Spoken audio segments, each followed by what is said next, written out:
If I had to start this morning, I would say the Yankees are in deep, deep trouble. I would say the Mets are getting the ship righted here and doing some things nice. It was nice to see Michael Conforto come up with a big hit yesterday. This Tyler McGill, and the whole situation with him yesterday turned out to be good. He pitched very, very again. good. Yeah, so good for him. And, Pete Alonso's heating up, and to take 2 out of 3 from the Yankees was great. Hey, look, both teams have starting pitching problems, depth problems. But the bigger problem for the Yankees, for me, and we know, everybody knows what the problems are. And we're all saying the same thing.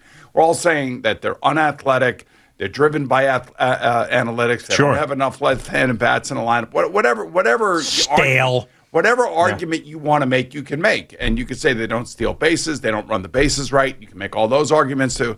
But I think 2 of the biggest problems that they're going to have, and I don't know if they're going to work themselves out, since this whole spider tack thing basically, got called out and taken out of the game, Garrett Cole and Aroldis Chapman have not been the same. I don't care what you say. You can look at all their performances since that announcement was made and since that substance was taken out of the game. You gave $324 million to a guy that, was a great pitcher for the Houston Astros. Now, he's got a great personality. He's a tough guy. Nobody's questioning that. He does have ability. Mm-hmm. But does he have $324 million worth of ability without the spider tack? Sure. I mean, you go back to who he was prior to going to Houston, which was a guy you felt like wasn't reaching his potential, a very good pitcher, not a great pitcher. He goes to Houston. He's one of the best pitchers in baseball. He comes to the Yankees. He's damn good. And now, of course, after this whole sticky stuff thing, he looks just at the best above average. Right. And, and with Chapman having his struggles, they stay with Chad Green to beat the Mets the other night, and Chad Green did a hell of a job for Aaron Boone. They needed to win that game. Well, what would have happened, too, because, I really, if you're a Mets fan, you want to see them sweep the Yankees for obvious reasons. But the real reason why I wanted to see the Yankees lose that game is I wanted to see if that was going to be the moment.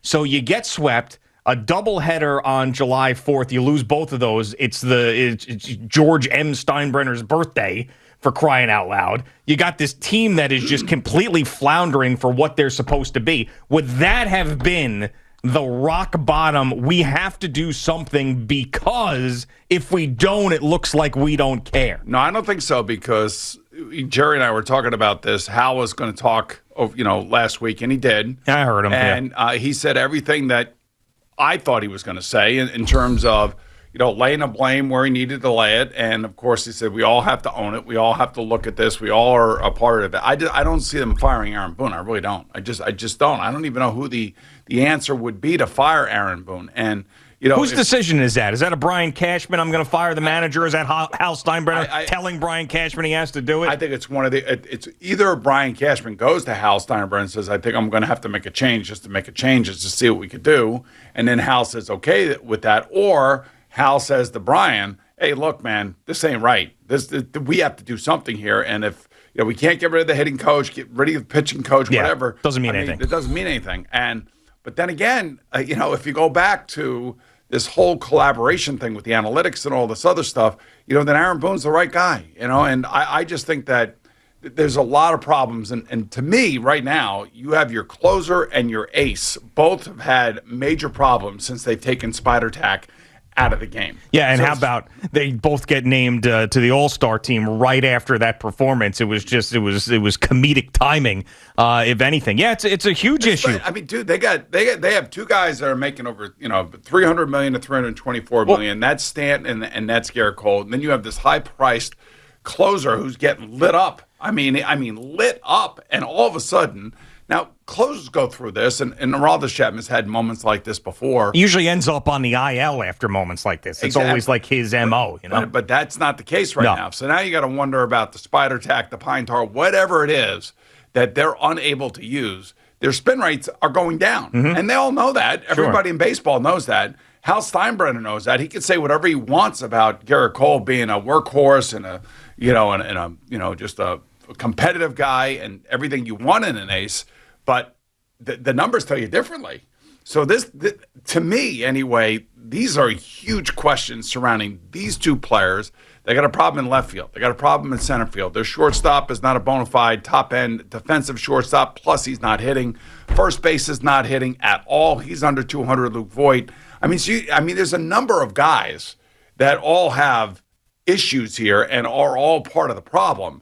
But to me, the biggest issue is the $324 million starter who's no longer the player that you, or hasn't been the player at least through June, that you're the one that you signed. You went out and signed this guy, and he's going to be here. It's kind of like, man, if he doesn't get this thing figured out, or doesn't have something else that can help him grip the ball to up his spin rate, then what kind of pitcher is he going to be? The old Yankees used to be too impatient. The current version of the Yankees are too patient, and they're waiting and waiting and waiting and waiting. I mean, I don't know really.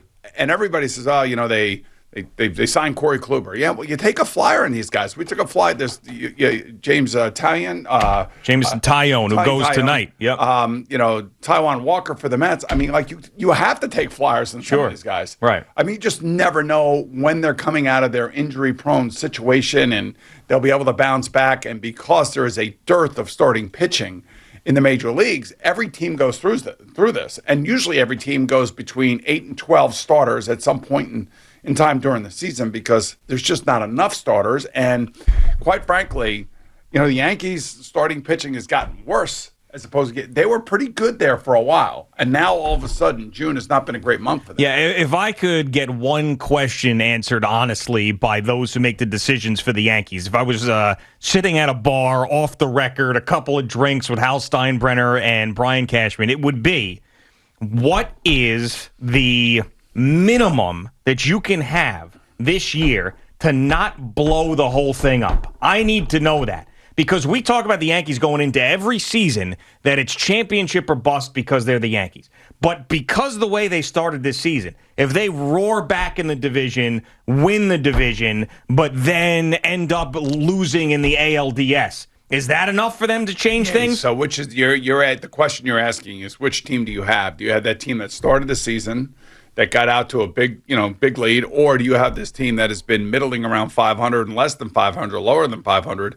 Over the last month, it's hard to say. But basically, to make it a long story short, what's it going to take to change things? Yeah, what's it going to take? I mean, missing the playoffs?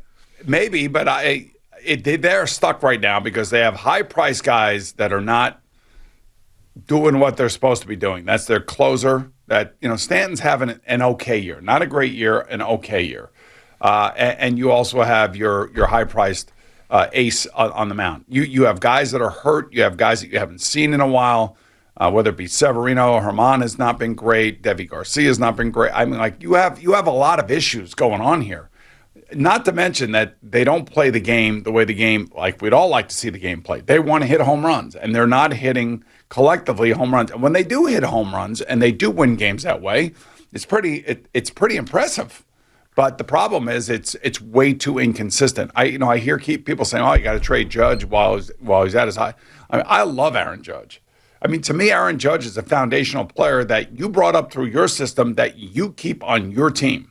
That's the guy you keep, not the guy you trade, even though he's probably the guy that you can get the most for on the open market. Well, everybody falls back to that because what do you do to change the core of this team that you could actually get something back to really change the face of what the franchise is? I mean, that's why everybody goes there, because it's not like the Yankees are thinking about trading Aaron Judge. It's just that everybody that's looking at the Yankees situation are going like, all right, you can't get rid of Stanton.